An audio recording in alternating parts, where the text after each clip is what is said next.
Salut à tous, c'est Lyoto et on se retrouve pour une nouvelle vidéo sur Battlefield 1. Alors ça fait très longtemps que j'ai pas fait de BF, ça fait très longtemps que j'ai pas fait de BF1, de tout ce que vous voulez. Et ça commence très fort sur un kill. Alors je suis en direct et je vous parlais de BF1 en direct, comme ça je vais avoir directement les feelings du jeu. Et je vais pouvoir vous parler directement de ce que je pense qui est bien ou pas bien ou quoi que ce soit sur BF1. Et c'est vrai qu'il y a encore des gens qui aujourd'hui se demandent est-ce qu'il faut acheter BF1. On va essayer de faire le tour un petit peu de ce qui se passe, les serveurs, les maps, les classes, les armes, les trucs, vite un petit peu pour que vous puissiez voir un petit peu si le jeu peut vous correspondre ou non. Et ça s'adresse évidemment majoritairement à ceux qui n'ont pas, peut-être pas un corps ou qui hésitent. Est-ce qu'il faut, oh là là là là là là, c'est terrible. Est-ce qu'il faut acheter ce jeu ou non? Est-ce que voilà. Moi mon avis c'est que clairement c'est un bon jeu. Que clairement vous pouvez l'acheter, vous pouvez m'acheter le premium, tout ce que vous voulez, et que clairement vous n'allez pas vous faire chier parce que c'est un très bon jeu. Voilà. Maintenant il y a toujours des choses à nuancer, donc prenez pas tout non plus au premier degré. Il y a des trucs qui vont bien, des trucs qui vont moins bien, et puis on va voir ça en détail. Déjà il y a une première chose, vous voyez que je suis en médic, donc la classe de médecin. Historiquement, bon, pareil, les 4 classes qu'il y avait dans tous les Battlefield précédents, ça n'a pas changé, ça ne changera probablement jamais, et ça n'a aucune raison de changer. Bon, donc médic, soutien, sniper et assaut. Alors oui, non, si, ça a quand même un peu changé, c'est qu'avant dans BF3, assaut c'était quand même c'était le médic, et là il y a quand même cette classe assaut qui se distingue de la classe médic, et notamment par le fait que la classe médic a des armes de merde. Alors évidemment on peut aimer les semi-auto, on peut, il y a sûrement des gens qui adorent ça, mais je suis désolé si ne le prenez pas mal, vraiment, mais c'est de la merde. C'est-à-dire que c'est chiant, vous voyez ça. Alors ça c'est quand même un bon modèle, j'aime bien cette arme. Mais il y a le Mondragon aussi, Mondragon choc qui est pas mal et qui est assez relativement précis. Mais si vous voulez, en fait en médic vous avez que des armes qui tirent comme ça en semi-auto à une certaine cadence et qui sont pas très certaines cadences sont entendues assez faibles, hein, évidemment, et qui sont pas très précises. Et puis jamais qui ont évidemment des viseurs de type mire, hein, bien évidemment. Hein. Soyons fous, ne mettons pas de viseur précis, hein, ce serait trop efficace. Mais voilà. Et voilà, l'avantage, bon bah c'est que bien évidemment dans cette classe vous pouvez soigner des gens, vous pouvez revive des gens. Et c'est déjà un gros avantage sur le champ de bataille. Mais c'est vrai que les armes sont pas ouf. En tout cas, les armes clairement secondaires et primaires. Mon dieu, un médic qui réanime, c'est terrible. C'est vraiment terrible. C'est vraiment terrible. J'en ai les larmes aux yeux. La classe assaut, en fait, elle a une particularité, c'est qu'elle peut détruire les véhicules. C'est-à-dire que vous avez une grenade anti-char en 3e position. En 1re position, vous avez une arme généralement assez puissante de type automatique. Automatico, 1918 optique, tout ça, et fusil à pompe, M97, et éventuellement les armes premium qui sont aussi assez puissantes. Donc une classe qui est clairement pas... Enfin, moi en tout cas, j'y joue pas beaucoup. Je pense que moi, en tout cas mes potes n'y jouent pas beaucoup non plus. Et puis, c'est une map vraiment, c'est un peu... une map, non. C'est une classe un peu, genre la classe un peu fils de pute, tu vois. Genre tu joues aux pompes quand il reste plus rien à faire, tu vois.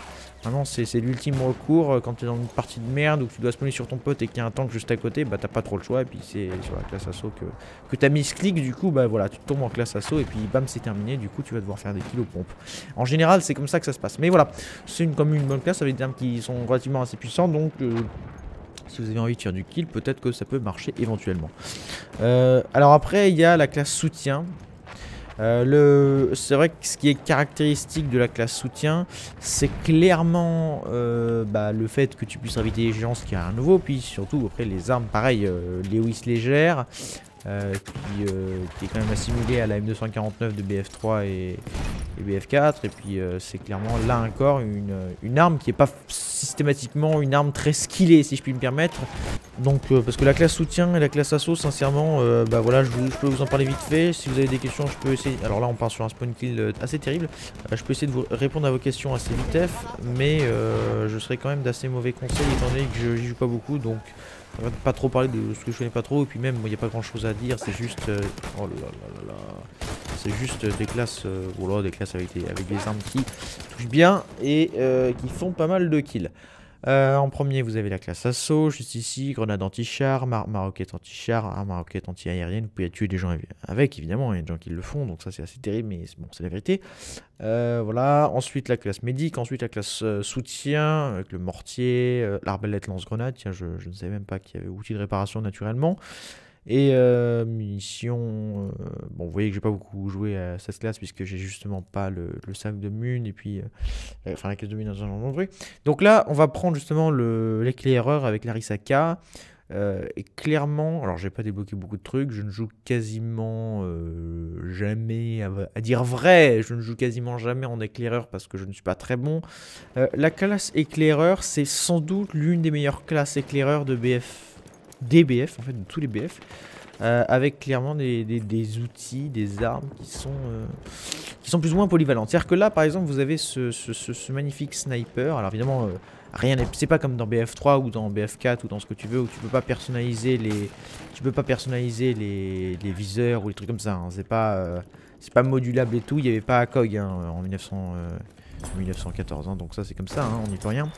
Mais voilà, et donc c'est quand même des bonnes armes. Globalement, il y a quand même du bon matos. Et puis après, si vous voulez tout ce qui est Martini Henry, tout ça, bah forcément, il va falloir faire des missions, des trucs pour les débloquer.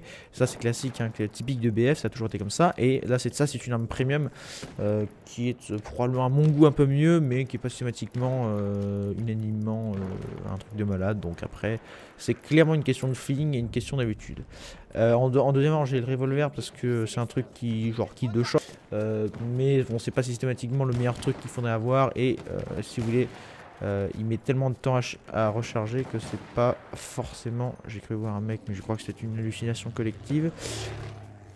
Mais qui est pas forcément. C'est-à-dire que si vous voulez, en fait, oh putain, c'était un mec. Je croyais que c'était un putain de rocher ce mec. C'est insane. Il m'a vu, c'est terrible. Le mec bouge pas, je sais pas pourquoi.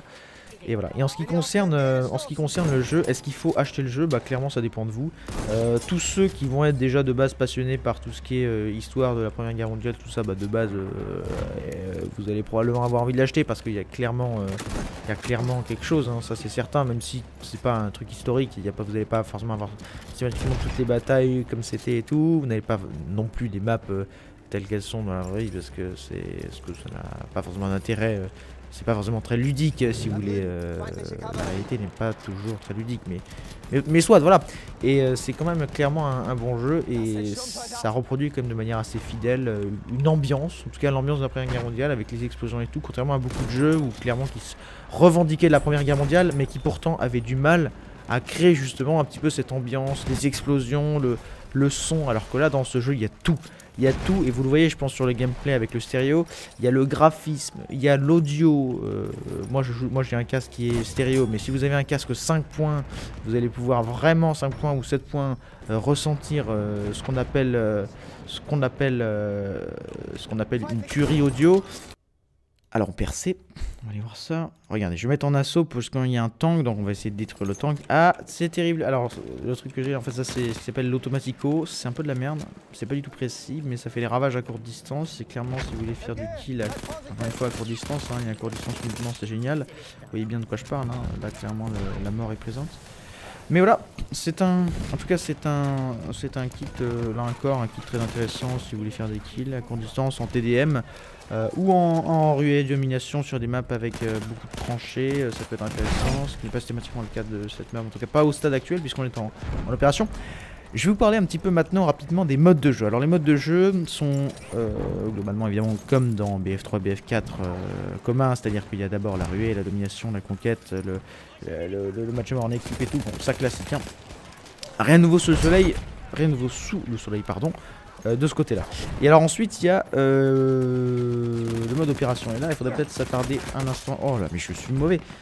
Faudrait peut-être s'attarder un instant là-dessus. Le mode opération c'est clairement ce qui est nouveau sur BF, en tout cas sur BF1 en tout cas en ce qui concerne sa forme. Et c'est clairement caractéristique du jeu puisque ça met en scène si vous voulez des batailles qui ont eu lieu ou non d'ailleurs. Mais des batailles de la Première Guerre mondiale. Avec justement différentes maps, c'est-à-dire que vous avez parfois, voilà, vous arrivez sur une map, Vous avez deux équipes. Si vous arrivez, si vous êtes attaquant par exemple, vous arrivez à prendre la première map en entier, dans toutes les manches, bah, vous passez sur la deuxième map et vous avez toutes les autres bases à prendre. Et puis c'est une sorte de conquête si vous voulez, mais progressive, c'est-à-dire que vous allez avoir des objectifs, vous allez y aller, vous allez les prendre, c'est-à-dire vous allez rester sur l'objectif, vous allez prendre le drapeau, puis ensuite vous allez aller à l'objectif suivant. Etc, etc. Et donc, ouais, donc ça met en scène des combats, mais de manière plus, si vous voulez, plus réaliste que juste en conquête. Donc en tout cas, c'est vraiment quelque chose qui est très intéressant et vraiment quelque chose qui est très intéressant et qui est vraiment caractéristique, et c'est une innovation, une nouveauté qui est clairement réussie et qui donne clairement envie de jouer au jeu, parce que en tout cas, je sais que avec mes potes, quand on joue à BF, BF1, c'est clairement, généralement en opération, parce qu'on va se mentir, le TDM, bah, c'est pas BF1, c'est pas BF3, no Star Canals, parce que t'as envie de booster une arme ou je sais pas quoi, hein, ça n'existe pas. Sur BF1, on joue très peu, en réalité, en tout cas moi en ce qui me concerne, et c'est peut-être personnel, mais en ce qui me concerne, c'est vrai que je joue quand même globalement peu en TDM, et c'est vrai que ça n'a pas beaucoup d'intérêt, parce que, enfin, bon, après, pour booster des armes et tout, je dis pas, mais c'est vrai que généralement, si on cherche à avoir vraiment l'expérience de la Première Guerre mondiale telle qu'elle est racontée dans BF, parce que je dis pas que c'est une réalité, que ça ait quelques réalités historiques que ce soit, mais en tout cas, si on veut vivre vraiment l'expérience BF1, c'est plus en conquête, en opération. On pourrait... Oh putain, il y a des mecs de partout, c'est insane. Les véhicules sont pas un truc complètement... c'est pas un truc complètement OP, c'est-à-dire que clairement en infanterie, et je sais qu'il y en a beaucoup probablement d'entre vous, et beaucoup de... J'ai aussi des potes qui ne jouent pas du tout aux véhicules et qui... Moi-même en fait je joue pas énormément aux véhicules, et clairement ça me perturbe pas du tout, enfin ça dépend, mais généralement ça me perturbe pas systématiquement dans mon gameplay, donc j'ai pas trop de soucis avec ça. Mais voilà, c'est vrai que les véhicules sont pas systématiquement OP, même si bon, ça fait toujours plaisir sur un petit monté grappa de se faire bombarder par des grenades incendiaires, larguées depuis un bombardier. Donc voilà, comparé au précédent Battlefield, BF3, BF4, bah c'est pas comparable en fait. C'est-à-dire que moi je trouve que BF3 et BF4, ils avaient une ambiance bien particulière. Et notamment bah, déjà en fonction de, déjà par rapport à l'époque contemporaine, avec des combats qui sont classiques, typiques Moyen-Orient, tout ce que vous voulez et tout. Et forcément bah, ça crée une ambiance un peu particulière. Mais c'est sûr que quand on passe à BF1, l'ambiance est totalement différente. Et dans le bon sens parce que c'est vachement sympa. Que ce soit les armes, typiques en tout cas du style de la Première Guerre mondiale, les véhicules, les bâtiments, les maps, et les environnements et tout, les explosifs, et bah c'est vachement particulier comme expérience. Et c'est vraiment, sans que ce soit particulièrement un argument de marketing ou quoi que ce soit, c'est pas vraiment juste un jeu, c'est vraiment une expérience quoi. Vous pouvez, bien évidemment, vous pouvez m'ajouter sur Origin, hein, Lyoto03 si vous souhaitez que nous fassions des parties ensemble. Voilà, nous verrons bien. Personne qui sait ce que l'avenir nous réserve. Je délire complètement. Je suis vraiment désolé pour ce moment, c'est terrible. Donc voilà, à plus. Et puis à bientôt sur la chaîne. Faut que je trouve une outro en fait. Si vous avez des suggestions, n'hésitez pas, parce que je ne sais pas quoi dire à la fin d'une vidéo. C'est vraiment le grand malaise. Je vous souhaite une bonne... je sais pas, jouez bien. Non, parce que ça c'est déjà Celebrant ça. Du coup, bah à bientôt. À plus, quoi. À plus sur la chaîne Lyoto03. Voilà.